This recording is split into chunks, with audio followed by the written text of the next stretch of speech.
Why don't they care about what you're feeling? Why do some people just not seem to give a shit about your emotional world when you're so tapped into theirs?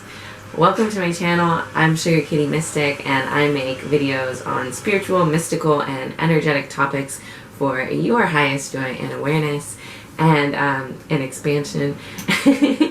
And in today's video, I want to talk to you about why some people tap out of emotions and why that makes them such a good match to empaths and energy sensitive psychic beings. So basically, there are two types of ways to handle a chaotic emotional world when you're a child. So a chaotic emotional world can be actual physical trauma, positions of fear. It can be situations of, changing parents, living in different homes, divorce, just feelings of distance, multiple siblings and not enough focus on you. All different types of things. It can be a stressed out parent, a parent with a really important or high stress job. It can be a parent who cannot take responsibility for their own emotional world. It can be lots of experiences with bullies. Any kind of chaotic emotional experience that a child faces, there are two main ways to deal with it.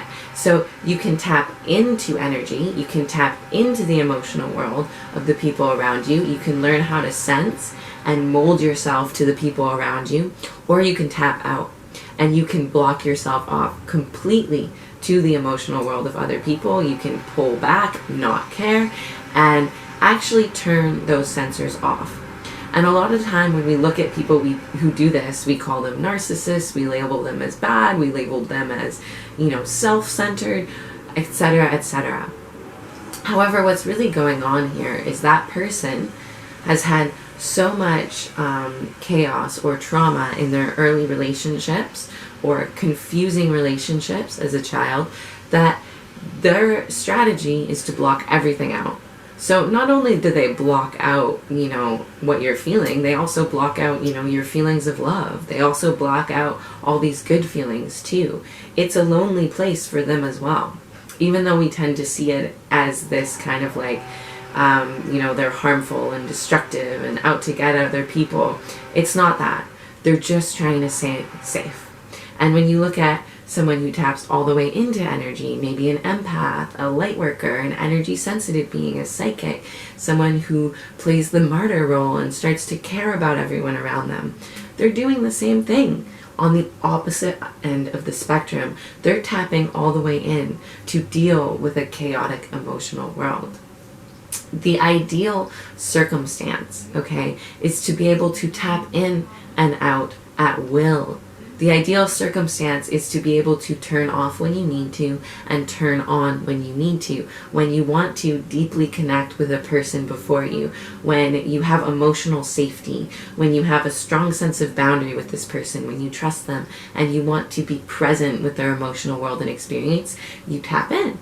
And when you are somewhere like in a crowd of people, maybe around someone who is just like really overreacting and it has nothing to do with you, or I don't know, a situation that's difficult in some way, you want to be able to tap out. You want this under your control.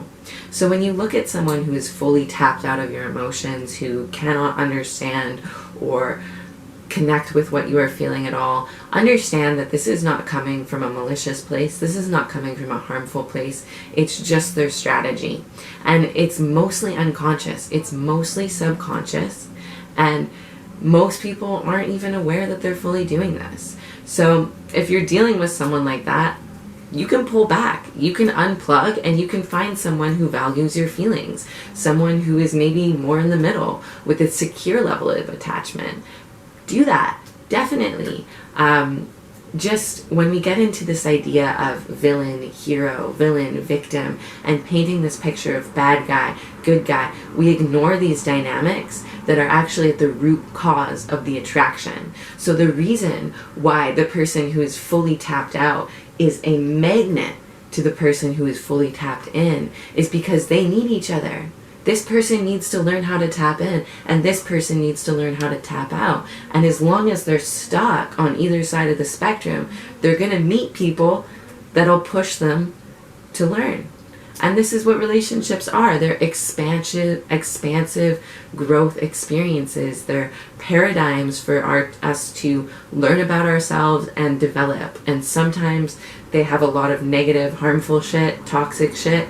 Yes, sometimes there are victims. Yes, but every relationship is a learning ground, and if you can use it as that, you will be benefited by every single relationship in your life, and you won't take it as personally when someone can't handle your emotions. You'll just be like, okay, like, that's this person's shit. I'm gonna go connect with someone who can. So if you want to learn more about how to do that easily, how to switch from being fully tapped into other people to making that tap in, tap out under your control, check out my course, The Empath Survival Guide. There we use energetic awareness, spiritual techniques like opening the chakras, meditation, mantra, to bring yourself back into your body, back into your present moment, your emotional world and experience, so that you can connect to others with ease and joy, and you can have just more fun in your life and in your relationships. So check it out if that's something you're interested in. Comment below if you have any thoughts, and I'll see you in the next video. Subscribe to my channel.